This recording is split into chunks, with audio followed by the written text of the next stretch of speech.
هو الذی یسیرکم فی البر والبحر،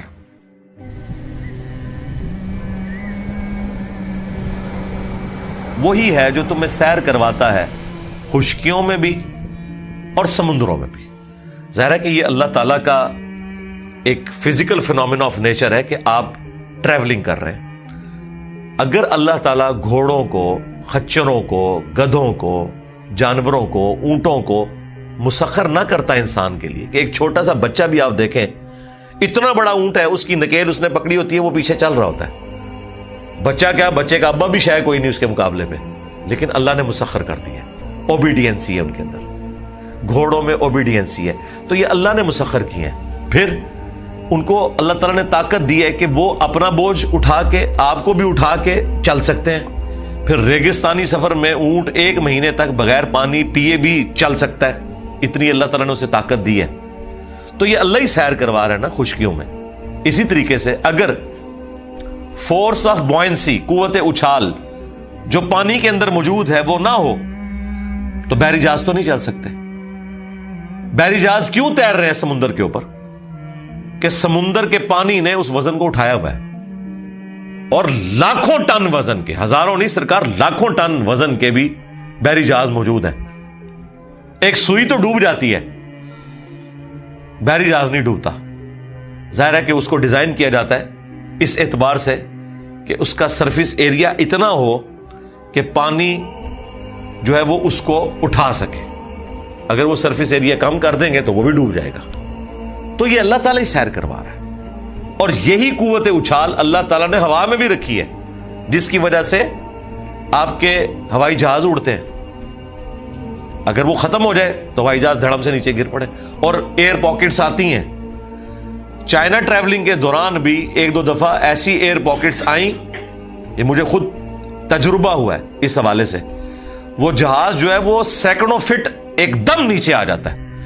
ایئر پاکٹس کے اندر اتنے ایریے میں ایئر کی ڈینسٹی بہت کم ہو جاتی ہے، تو پر تو اٹھائیں گے نا جب ایئر کی ڈینسٹی ہوگی، جہاں بالکل ایئر ہلکی ہو جائے تو پھر تو نیچے ہی آنا ہے چیز نے۔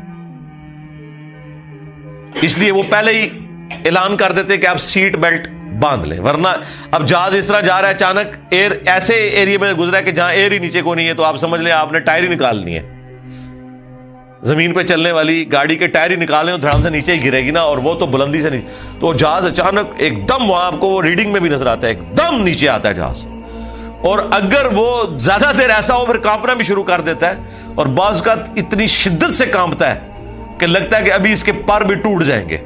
اور خدا نہ خواستہ آپ اگر میری طرح نیشنل جغرافک پہ ایئر کریش انویسٹیگیشن دیکھتے ہیں تو آپ کو سارے پروگرام نظر آنا شروع ہو جاتے ہیں کہ یار ایسے گیا اور کام تو یہ اللہ تعالیٰ اڑا رہا ہے۔ اگر physical phenomena of nature support نہ کریں تو آپ نہ زمین کے اوپر ٹریولنگ کر سکتے ہیں، ایون گریوٹی ختم ہو جائے آپ زمین پہ چل نہیں سکتے،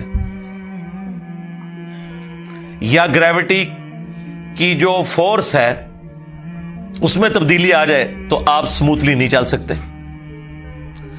زمین اور آپ کی گاڑی یا آپ کے پاؤں کے درمیان جو فرکشن ہے وہ نہ ہو تو گاڑیاں نہیں چل سکتی۔ یہ آپ دیکھتے ہیں جہاں پہ سنو فال ہوئی ہوتی ہے، جیسے پوڈری اور نشئی لوگ ایک دوسرے سے آگے ٹکراتے ہیں نا، دیکھیں گاڑیاں کیسے ٹکرا رہی ہوتی ہیں ایک ادھر جا کے، وہ ہلکی سی سپیڈ پہ بھی، کیوں؟ وہاں وہ برف کے اوپر چل رہی ہے نا، برف اور ٹائر کے درمیان فرکشن بہت کم ہو جاتی ہے، تو وہ کنٹرول ہی نہیں رہتا گاڑی کے اوپر۔ وہ گاڑی نے ڈیسائیڈ کرنا ہے کہ اس نے اب اس طرف مڑنا ہے یا ادھر۔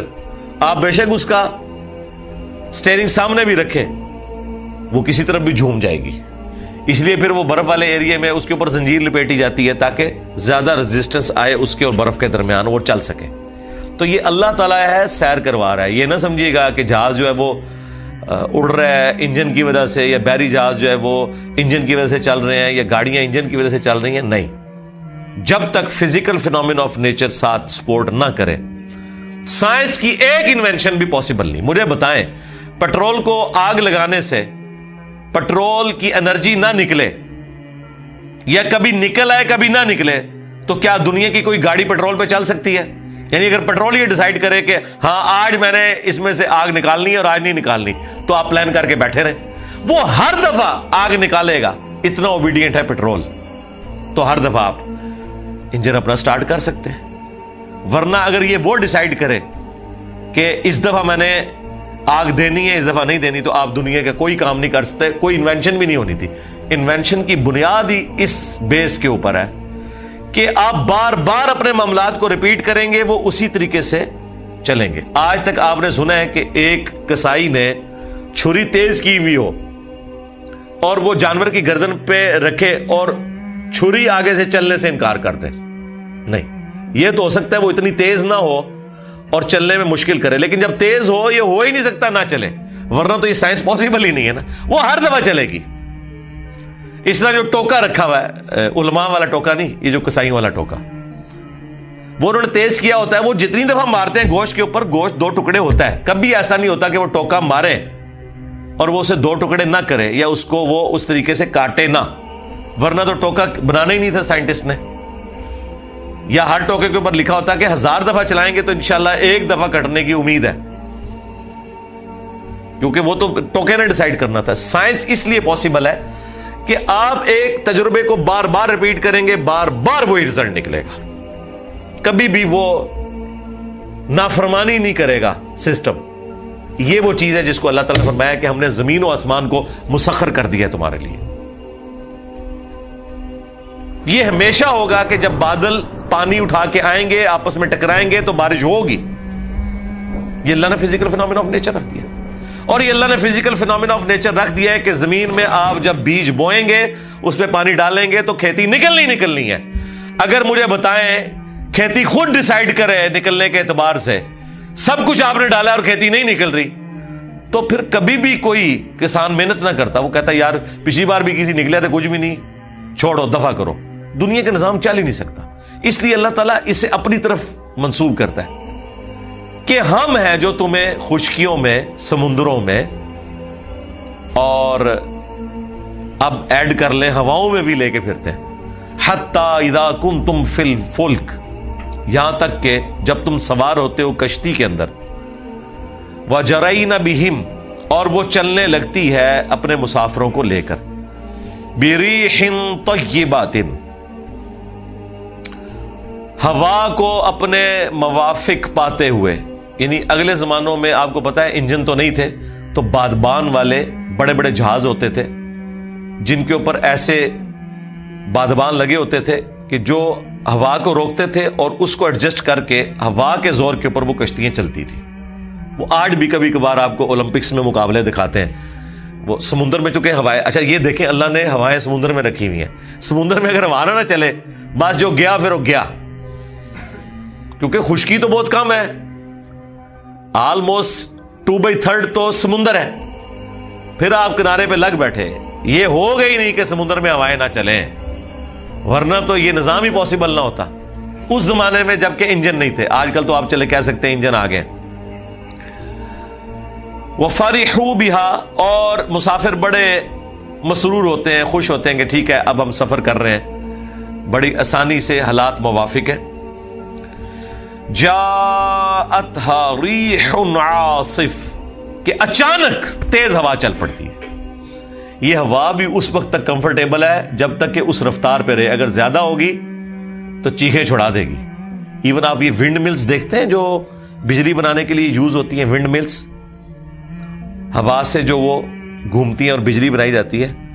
جب ہوا بہت زیادہ تیز ہو جائے نا تو ان کے پر بھی ٹوٹ جاتے ہیں. ایک خاص حد تک ہی اس کو مینج کیا جا سکتا ہے.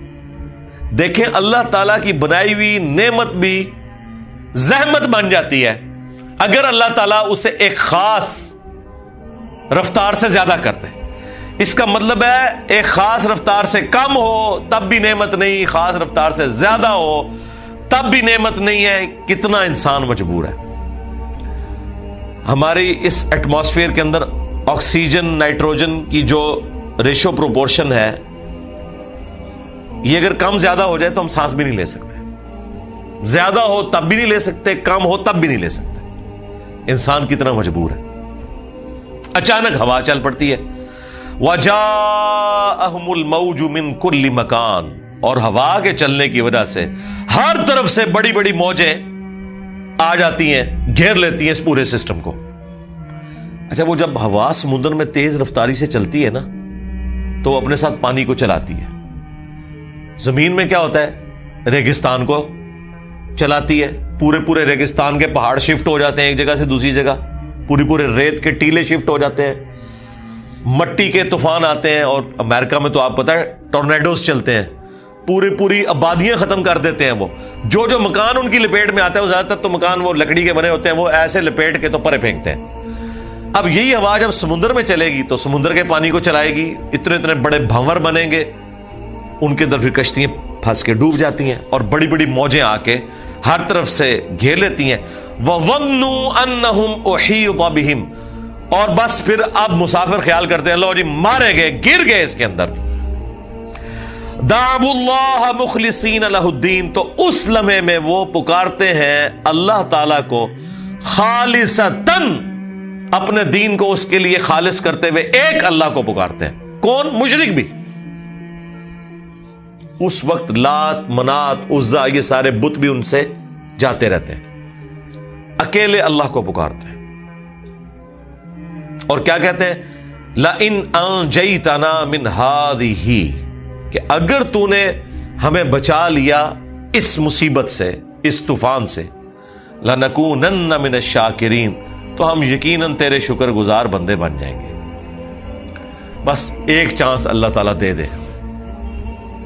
اور وہاں پہ دوسری ہستیاں ان سے جاتی رہتی ہیں, وہ آگے ذکر آ جائے گا. یا اللہ ایک دفعہ ہمیں بچا لے, ہم تیرے شکر گزار بندے بنیں گے. شکر گزاری کیا ہے؟ کہ ایک اللہ کے ماننے والے بن جاؤ. توحید سے بڑی کوئی شکر گزاری نہیں ہے کہ اس اللہ کو ہی اپنا معبود مانو, اسی کو مشکل کشا حاجت روا مانو, جس نے تمہیں یہ ساری نعمتیں دی ہیں, اور جب مصیبت میں گھرتے ہو اسے پکارتے ہو تو وہی مصیبت دور کرتا ہے, اور کوئی نہیں دور کر سکتا.